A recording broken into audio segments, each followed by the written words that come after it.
We're doing radicals here, as you are seeing, and we're going to be simplifying radicals with parentheses. Radicals with parentheses, if you look at it carefully, we have one term outside and we have two terms on the inside of the parentheses. So we're going to be applying the distributive law to simplify this.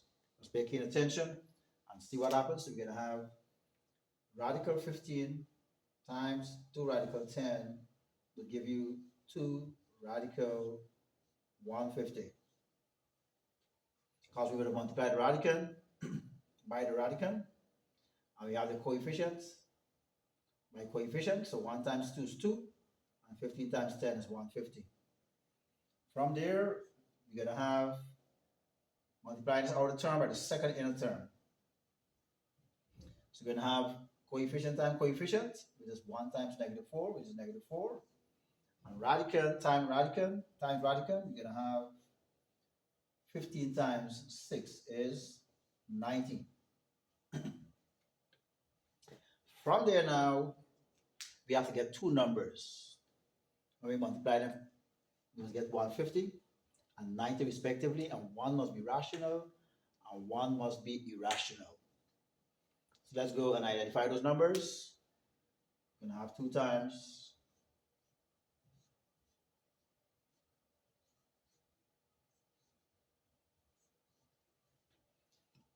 to get 150, we're going to have 25 times 6. Could you guess the next pair that's going to work for 90? What's the pair? 9 times 10. Good. And from there, we're going to go and simplify this. If you look carefully, this is a rational number because it's going to yield a whole number. And that result is 5. This is another rational number, 9. And that's going to yield a whole number, and that number is 3. So the square root of 25 is 5, and the square root of 9 is 3. And we're going to bring this down. Of course, they're products of each other. I'm going to bring this down. Of course, they're products of each other. And our operation is subtraction. From there, we're going to go on forward to simplify. So we're going to have 2 5s, 10. Radical 6 minus 4 times 3 is 12. Radical 10. If you look at the radicands, they are unlike. Because they are unlike, they cannot be subtracted. So it all finishes here. So this is the way in which you simplify a system like this. I like to refer to them as system. A system like this, whereby you have to find two numbers whereby one is rational and one is irrational for the respective numbers. And the rational one always uses a whole number. The irrational one, we could say use decimal. We're now working with decimals. If you look here carefully. If you try to press on your calculator the radical of 6, you're going to get decimal numbers on your calculator.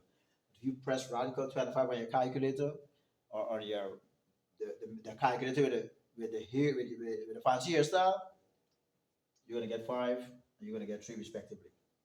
And from there we simplify. Of course, we have 2 times 5 is 10. That's 10 radical 6.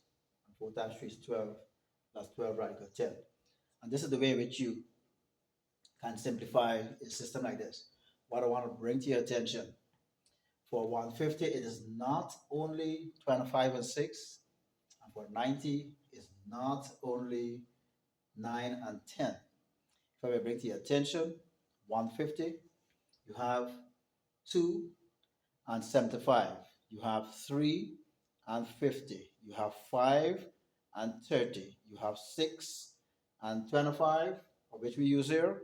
And you have 10 and 15. So as I call those, you could attempt to replace them and try to work them out and see if you get back the 10 radical 6, if we put it in that way. And for the 90, the numbers that you can work with would be 2 and 45 for testing, 3 and 30, 5 and 6, and 15 and 6. That's 5 and, that is 5 and 18, right? 5 and 18, right? So you can play around with those numbers and see what happens, and it will yield you or give you 12 radical 10. So my point is not only 25 and 6 are the two unique numbers to multiply and give you 150. And by now you know that. Likewise 90. Good. So please review this exercise. Try to replace the 25 and 6 with the numbers that I've listed. Or once you can find the pairs, you can plug them in here too. And of course, the answer will not change. It's going to remain as 10 radical 6 minus 12 radical 10. It doesn't matter what pair you use. That when you multiply them, you get 150 and 90 respectively. You will get this result. Is that okay? So thank you for viewing this here. Thank you for participating in this presentation from time to time. And of course, you can visit these presentations how many times you want. You can go to YouTube on TG Math Nation and you will find all of the videos up there. You just have access to them. So thank you. God bless you. And see you in my next video.